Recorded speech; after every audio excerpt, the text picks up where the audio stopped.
요한일서 2장. 사랑하는 자녀 여러분, 내가 이 편지를 쓰는 것은 여러분을 죄에서 이끌어내기 위해서입니다. 그러나 누가 죄를 짓더라도 우리에게는 아버지 앞에서 제사장이시며 친구이신 분이 계시니 그분은 의로우신 예수 그리스도이십니다. 그분께서 우리의 죄를 위해 희생 제물이 되심으로 죄의 문제를 우리의 죄뿐 아니라 온 세상의 죄까지 영원토록 해결하셨습니다. 새 계명, 그분의 계명을 지키십시오. 우리가 하나님을 제대로 안다고 확신할 수 있는 방법은 그것뿐입니다. 어떤 사람이 나는 하나님을 잘 알아 하면서도 그분의 계명을 지키지 않는다면 그것은 분명 거짓말쟁이입니다. 그의 삶과 말이 일치하지 않는 것입니다. 그러나 하나님의 말씀을 지키는 사람에게는 하나님의 성숙한 사랑이 보이게 마련입니다. 그것이야말로 우리가 하나님 안에 있음을 확신할 수 있는 유일한 길입니다. 자신이 하나님과 친밀하다고 말하는 사람은 예수께서 사신 것과 같은 삶을 살아야 합니다. 사랑하는 친구 여러분, 내가 이 편지에 새로운 내용을 쓰는 것이 아닙니다. 이것은 성경에 기록된 가장 오래된 계명이며 여러분이 처음부터 알고 있던 계명입니다. 이 계명은 여러분들이 들은 메시지에도 항상 담겨 있습니다. 그러나 이 계명은 어쩌면 그리스도와 여러분 안에서 새롭게 만들어진 계명인지도 모르겠습니다. 어둠이 물러가고 이미 참 빛이 반짝이고 있으니 말입니다. 하나님의 빛 가운데 산다고 하면서 형제나 자매를 미워하는 사람은 여전히 어둠 가운데 있는 사람입니다. 형제 자매를 사랑하는 사람은 하나님의 빛 가운데 머물러 있으며 그 빛이 다른 사람들에게 비치는 것을 가로막지 않습니다. 그러나 형제 자매를 미워하는 사람은 여전히 어둠 속에 있고 어둠 속에서 넘어지며 자기가 어디로 가는지 알지 못합니다. 어둠이 그의 눈을 가렸기 때문입니다. 세상을 사랑하지 마십시오. 사랑하는 자녀 여러분, 여러분에게 이것을 일깨워 드립니다. 여러분의 죄가 예수의 이름으로 용서받았습니다. 믿음의 선배 여러분, 가장 먼저 첫 발을 내디딘 여러분은 이 모든 일을 시작하신 분을 알고 있습니다. 믿음의 후배 여러분, 여러분은 악한 자와 싸워 큰 승리를 거두었습니다. 사랑하는 자녀 여러분, 여러분에게 두 번째로 일깨워 드릴 것은 이것입니다. 여러분은 개인적인 경험을 통해 아버지를 알고 있습니다. 믿음의 선배 여러분, 여러분은 이 모든 일을 시작하신 분을 알고 있습니다. 믿음의 후배 여러분, 여러분은 참으로 활기차고 힘이 넘치는군요. 하나님의 말씀이 여러분 안에 확고하게 자리 잡고 있습니다. 여러분은 하나님과의 사귐에 힘을 얻어 악한 자와 싸워서 승리를 거둘 것입니다. 세상의 방식을 사랑하지 마십시오. 세상의 것을 사랑하지 마십시오. 세상을 사랑하는 마음이 아버지를 사랑하는 마음을 밀어냅니다. 세상에서 통용되는 모든 것, 자기 마음대로 살려 하고 모든 것을 자기 뜻대로 하려 하고 잘난 체 하는 욕망은 아버지와 아무 상관이 없습니다. 그런 것은 여러분을 그분께로부터 고립시킬 뿐입니다. 세상과 세상에 멈출 줄 모르는 욕망도 다 사라지지만 하나님이 바라시는 일을 행하는 사람은 영원히 남습니다. 적 그리스도의 출현. 자녀 여러분, 때가 거의 되었습니다. 여러분은 적 그리스도가 출현할 것이라는 말을 들었습니다. 이제 여러분의 눈 닿는 곳 어디에나 적 그리스도인들이 있습니다. 이것을 보고 우리는 마지막 때가 가까웠다는 것을 압니다. 그들이 우리에게서 떠나갔지만 실제로 우리와 함께한 적은 없었습니다. 그들이 정말로 우리와 함께했다면 끝까지 우리와 함께 남아 충실했을 것입니다. 우리를 떠남으로써 그들은 자신의 본색을 드러냈고 우리에게 속하지 않았음을 보여준 것입니다. 그러나 여러분은 우리에게 속했습니다. 거룩하신 분께서 여러분에게 기름을 부으셨고 여러분 모두가 그것을 알고 있습니다. 내가 이 편지를 쓰는 것은 여러분이 알지 못하는 무언가를 알려주려는 것이 아니라 여러분이 알고 있는 진리를 확인시키고 그 진리가 거짓을 낳지 않음을 일깨우려는 것입니다. 누가 거짓말을 하는 자입니까? 예수가 하나님의 그리스도이심을 부인하는 자입니다. 아버지를 부인하고 아들을 부인하는 자, 그가 바로 적그리스도입니다. 아들을 부인하는 자는 아버지와 전혀 관계없는 사람이며 아들을 시인하는 자는 아버지까지도 받아들인 사람입니다. 여러분이 처음부터 들은 메시지를 간직하십시오. 그것이 여러분의 삶에 스며들게 하십시오. 처음부터 들은 그 메시지가 여러분 안에 생생히 살아있으면 여러분은 아들과 아버지 안에서 충만한 삶을 살게 될 것입니다. 바로 이것이 그리스도께서 약속하신 영원한 생명, 참된 생명입니다. 나는 여러분을 속이려는 사람들이 있다는 것을 경고하기 위해 이렇게 썼습니다. 그러나 그들은 여러분 안에 깊이 새겨진 그리스도의 기름 부으심에 전혀 상대가 되지 못합니다. 여러분에게는 저들의 가르침이 필요하지 않습니다. 그리스도의 기름 부으심이 여러분 자신과 그분에 대해 알아야 할 모든 진리, 곧 거짓에 조금도 물들지 않은 진리를 가르쳐 줍니다. 그러니 여러분이 받은 가르침 안에 깊이 머물러 사십시오. 하나님의 참된 자녀. 자녀 여러분, 그리스도와 함께 머물러 있으십시오. 그리스도 안에 깊이 머물러 사십시오. 그러면 그분이 나타나실 때 그분을 만날 준비, 두 팔 벌려 그분을 맞을 준비가 되어 있는 것입니다. 그분이 오실 때 죄 때문에 부끄러워 낯을 붉히거나 서투른 변명을 늘어놓지 않아도 될 것입니다. 그분께서 옳고 의로우신 분이심을 확신한다면 여러분은 의를 행하는 사람마다 하나님의 참된 자녀임을 깨닫게 될 것입니다. 3장. 아버지께서 우리에게 펼쳐 보이신 사랑은 실로 놀라운 사랑이 아닐 수 없습니다. 그 사랑을 바라보십시오. 우리가 하나님의 자녀라 불리게 되었습니다. 참으로 우리는 하나님의 자녀입니다. 세상이 우리를 알아주지 않고 우리를 진지하게 대하지 않는 것은 하나님이 누구시며 그분이 무슨 일을 하시는지 세상이 알지 못하기 때문입니다. 그러나 친구 여러분, 우리는 분명 하나님의 자녀입니다. 그것은 단지 시작일 뿐입니다. 우리의 끝이 어떻게 될지는 아무도 모릅니다. 다만 우리가 아는 것은 그리스도께서 밝히 나타나실 때 우리가 그분을 뵐 것이며 그분을 뵐 때 우리도 그분과 같이 되리라는 것입니다. 그분의 오심을 손꼽아 기다리는 우리는 순결하게 빛나는 예수의 삶을 모범으로 삼아 우리의 삶을 준비합니다. 죄악된 삶에 빠진 사람은 누구나 위험한 무법자입니다. 하나님의 질서를 어지럽히는 것은 죄입니다. 그리스도께서 죄를 없애기 위해 오셨다는 것을 여러분은 잘 알고 있습니다. 그분 안에는 죄가 없습니다. 죄는 그분께서 세우신 계획의 일부가 아닙니다. 그리스도 안에 깊이 머물며 사는 사람 가운데 습관처럼 죄를 짓는 사람은 하나도 없습니다. 습관처럼 죄를 짓는 사람은 그리스도를 제대로 보지 못했고 그분을 전혀 알지 못하는 자입니다.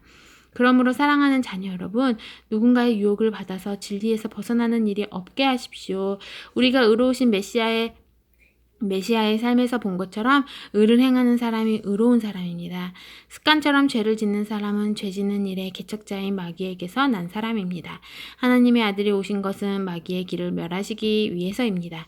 하나님에게서 나서 생명에 들어간 사람들은 습관처럼 죄를 짓지 않습니다. 어째서 그렇습니까? 하나님의 씨가 그들 깊은 곳에 자리하여 그들을 지금의 모습으로 만들어 가기 때문입니다. 죄를 짓거나 자랑하는 것은 하나님에게서 난 사람들의 본성이 아닙니다. 하나님의 자녀와 마귀의 자녀를 구별하는 방법이 있습니다.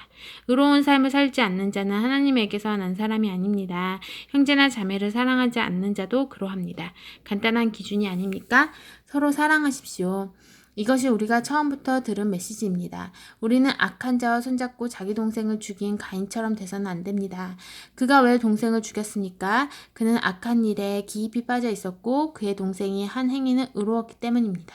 그러니 친구 여러분, 세상이 여러분을 미워해도 놀라지 마십시오. 그런 일은 오래전부터 계속 있어온 일입니다. 형제 자매를 사랑한다면 그것으로 우리가 죽음에서 생명으로 옮겨졌다는 것을 알 수 있습니다. 사랑하지 않는 사람은 죽은 사람과 같습니다. 형제나 자매를 미워하는 사람은 살인하는 자입니다. 영원한 생명과 살인이 서로 어울리지 않는다는 것을 여러분은 잘 알고 있습니다. 그리스도께서 우리를 위해 자기 목숨을 희생하신 것을 보고 우리는 사랑을 이해하고 경험하게 되었습니다. 그러므로 우리도 자기 자신만을 위하는 것이 아니라 믿는 동료들을 위해 희생하며 살아야 합니다. 공경에 처한 형제나 자매를 보고서 도울 방법이 있는 여러분이 그들을 냉대하고 아무것도 도와주지 않는다면 하나님의 사랑은 어찌 되겠습니까? 사라지고 말 것입니다. 여러분이 하나님의 사랑을 사라지게 한 것입니다. 참된 사랑의 실천. 사랑하는 자녀 여러분, 사랑에 대해 말만 하지 말고 참된 사랑을 실천하십시오. 그것만이 우리가 참되게 살고 있으며 실제로 하나님 안에 살고 있음을 알 수 있는 유일한 길입니다. 또한 그것은 스스로를 비판할 일이 생기더라도 그 힘겨운 자기 비판을 멈추게 하는 길이기도 합니다. 하나님은 우리의 근심하는 마음보다 크시며 우리 자신보다 우리를 더 잘 아시기 때문입니다. 친구 여러분, 그렇게 마음을 살핀 뒤에 더 이상 우리가 자책하거나 스스로를 정죄하지 않으면 우리는 하나님 앞에서 담대하고 자유롭게 됩니다. 손을 내밀어 우리가 구한 것을 받을 수 있습니다. 그것은 우리가 하나님의 말씀을 행하고 그분을 기쁘시게 해드리는 일을 하기 때문입니다. 다시 말씀드리지만 하나님의 계명은 이것입니다. 곧 하나님께서 친히 이름 지어주신 아들 예수 그리스도를 믿는 것입니다. 그리스도께서 우리에게 말씀하신 것은 처음 받은 계명대로 서로 사랑하라는 것입니다. 우리가 그리스도의 계명을 지키면 우리는 그분 안에서 충만히 살고 그분도 우리 안에 사십니다. 이렇게 우리는 그분이 주신 성령을 힘입어 그리스도께서 우리 안에 깊이 머무르고 계심을 경험합니다. 4장 적그리스도의 영. 사랑하는 친구 여러분, 들려오는 말을 다 믿지 마십시오. 사람들이 여러분에게 하는 말을 신중히 생각하고 따져보십시오. 하나님에 대해 이야기한다고 해서 모두가 하나님에게서 난 사람은 아닙니다. 수많은 거짓 설교자들이 이 세상을 활보하고 있습니다. 참 하나님의 영을 가려내는 기준이 있습니다. 예수 그리스도, 곧 하나님의 아들이 살과 피를 지닌 진짜 사람으로 오신 것을 믿는다고 공개적으로 시인하는 사람은 누구나 하나님에게서 나서 하나님께 속한 사람입니다. 그러나 예수를 믿는다고 시인하지 않는 사람은 누구든지 하나님과 아무 관계가 없습니다. 이것이 바로 적그리스도의 영입니다. 여러분은 적그리스도가 오리라는 말을 들었습니다. 그런데 그 영이 우리가 생각한 것보다 빨리 왔습니다. 사랑하는 자녀 여러분, 여러분은 하나님에게서 나서 하나님께 속해 있습니다. 여러분은 이미 저 거짓 교사들과 싸워 큰 승리를 거두었습니다. 여러분 안에 계신 성령께서 이 세상 그 어떤 것보다 더 강하시기 때문입니다. 저 거짓 교사들은 그리스도를 부인하는 세상에 속해 있습니다. 그들은 세상의 언어를 말하고 세상은 그들의 언어를 먹고 자랍니다. 그러나 우리는 하나님에게서 나서 하나님께 속해 있습니다. 하나님을 아는 사람은 누구나 우리의 말을 이해하고 듣습니다. 물론 하나님과 아무 관계가 없는 자는 우리의 말을 듣지 않습니다. 이것이 진리의 영과 속이는 영을 구별하는 또 하나의 기준입니다. 하나님은 사랑이십니다. 사랑하는 친구 여러분, 사랑은 하나님에게서 오는 것이니 사랑하기를 멈추지 마십시오. 사랑하는 사람은 모두 하나님에게서 나서 하나님과의 사귐을 경험합니다. 사랑하지 않는 사람은 하나님에 대해 아무것도 알지 못하는 자입니다. 하나님은 사랑이시기 때문입니다. 그러니 여러분도 사랑하지 않으면 그분을 알 수 없습니다. 하나님께서 우리를 향하신 그분의 사랑을 이렇게 보이셨습니다. 하나님께서 하나뿐인 자기 아들을 세상에 보내셔서 우리로 그 아들을 통해 살게 하신 것입니다. 우리가 말하려는 사랑은 이런 사랑입니다. 우리는 한 번도 하나님을 사랑해 본 적이 없습니다. 그럼에도 우리를 사랑하신 하나님께서 자기 아들을 희생 제물로 보내주심으로 우리 죄뿐 아니라 그 죄가 하나님과 우리의 관계에 입힌 상처까지 깨끗이 없애주신 것입니다. 내가 사랑하고 사랑하는 친구 여러분, 하나님께서 이처럼 우리를 사랑하셨으니 우리도 서로 사랑하는 것이 마땅합니다. 지금까지 하나님을 본 사람은 아무도 없습니다. 그러나 우리가 서로 사랑하면 하나님께서 우리 안에 깊이 머무르시고 그분의 사랑이 우리 안에 완성되어 완전한 사랑이 됩니다. 하나님께서 우리에게 자신의 생명, 자신의 영에서 난 생명을 주셨습니다. 이것으로 우리는 우리가 그분 안에서 변함없이 충만하게 살고 있는 것과 그분이 우리 안에 살고 계신 것을 압니다. 또한 우리는 아버지께서 자기 아들을 세상의 구주로 보내신 것을 직접 보았고 그것을 공개적으로 증언합니다. 예수가 하나님의 아들이심을 시인하면 누구나 하나님과의 친밀한 사귐에 끊임없이 참여하게 됩니다.